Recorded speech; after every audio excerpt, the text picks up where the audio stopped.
Do you know that there is not another who stands in precisely the place that you stand? So the desires or preferences that are born within you from this place that you are currently standing are uniquely yours. No one else could accurately counsel you or guide you, for no one else could accurately assess the vibrational mix of the place where you stand right now. So the contrast that you are surrounded by, enveloped by, living, attracting, your contrast is producing for you a unique perspective from which you desire, and you cannot turn that mechanism off. You cannot cease new preferences exuding from you. They are happening on many levels of your being. Some, consciously, you are vocally saying, I want, or I desire, or I need such and such. But many of them are just radiating from you, even without any words accompanying them, and they are all radiating from you vibrationally. Now, sometimes you're living some contrast. Let's say you open the mailbox, there are several large bills, and when you compare what's in your checkbook with what's being requested, you realize there isn't enough, not enough to be comfortable and have the extra that you want. And in that moment, even though it may feel extremely or moderately or mildly negative to you, in that moment you radiate a desire, a preference. I want, I need, I'd like more money. So whether you say it or not, it emanates from you. Source hears it, agrees with you, lines up circumstances and events to accommodate you. No matter how much you want or need or prefer, there are no limits. Your experience causes you to ask, and Source lines it up. And Source does not line up more than you want or need or are asking for, or less, but exactly what you are wanting, needing, asking for. When you ask, you are asking from your unique vibrational position, and Source answers precisely. So now, you've asked, and Source has answered. But now, your real work begins.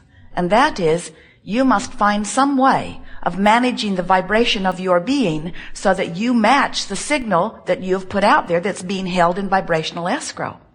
If you're sick, you're asking for wellness. And Source knows it and is answering it and is providing circumstances and events, even adjusting the cellular nature of your body in order to accommodate your new desire. But if you are beating the drum, every day you get up, you say, I don't have enough money. Money doesn't grow on trees. It's not fair that I don't have enough money. How come I don't have enough money? Look at him. He's got more money than he needs. Your vibration doesn't match what's being held for you in escrow, because that is a pure positive vibration. And in your attitude of negativity or lack, you're not lining up. So your goods, your legacy, your deserved stuff is lingering out there, clearly yours, eternally yours. No one else can snatch it. It's yours. No one else created it. It's uniquely, vibrationally encoded with you. It's yours. But whether you let it in or not is clearly and only up to you. You never set your radio dial on 6:30 a.m. and expect to hear what's being broadcast on 98.6 FM. You get that. You know the frequencies have to match up. And this is no different. The frequency of your desire and the frequency of your in the moment, right now, point of attraction, vibrational offering has to match. And when you are irritated that you don't have enough money, the money that is yours can't get in. Your irritation is not keeping it away. Your irritation is the indication that you're keeping it away. If you are eager and hopeful even, hopeful lets it start moving toward you. Believing lets it in. Knowing makes it come as fast as you ask for it. You could get to the place of so much trusting this creative process and so believing in your ability to create and so understanding law of attraction and so aware of the way you feel And so, in deliberate, mindful keeping of your own vibrational mood, attitude, or point of attraction, that you could think a thought and receive its results. Think a thought and receive its results.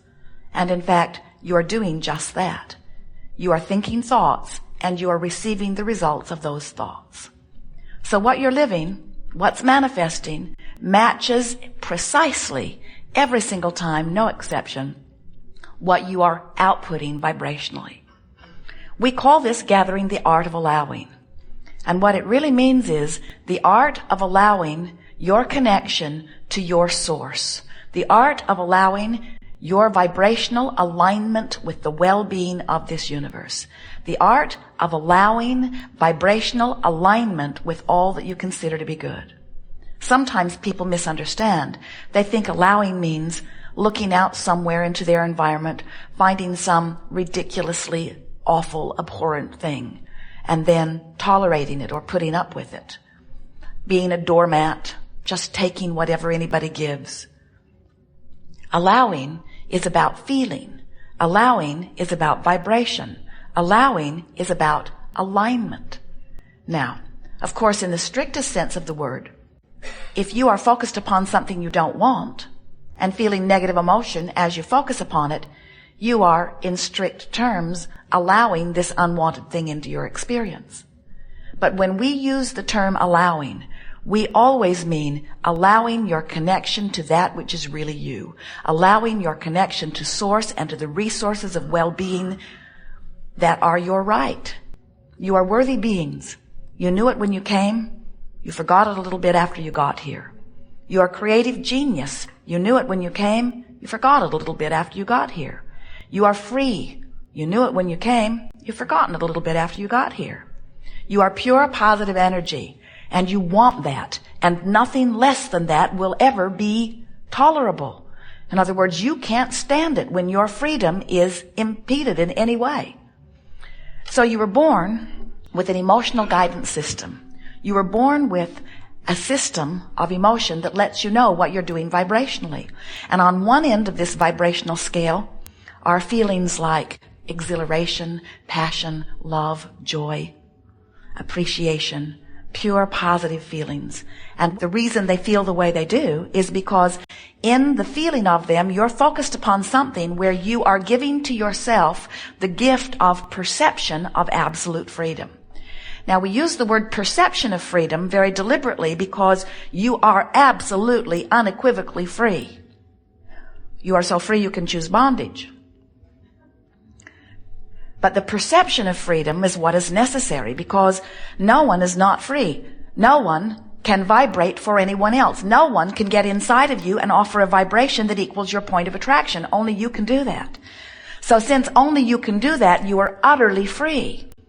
But unless you know you are and you are applying your thoughts deliberately, then you don't feel so free. And when you don't feel free, it isn't because you aren't free. It's because you are perceiving that you are not free, even though you're really free.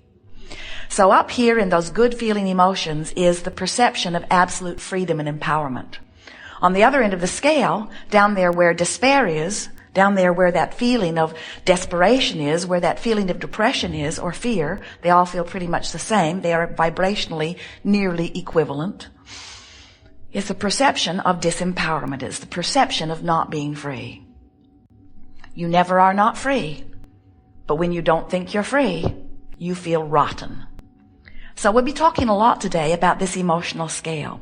And we want to show you how you can, with far less effort than it would require for you to learn QuickBooks on your computer, you can manage your own vibrational frequency. Because you were born with an emotional guidance system that lets you know how you're doing.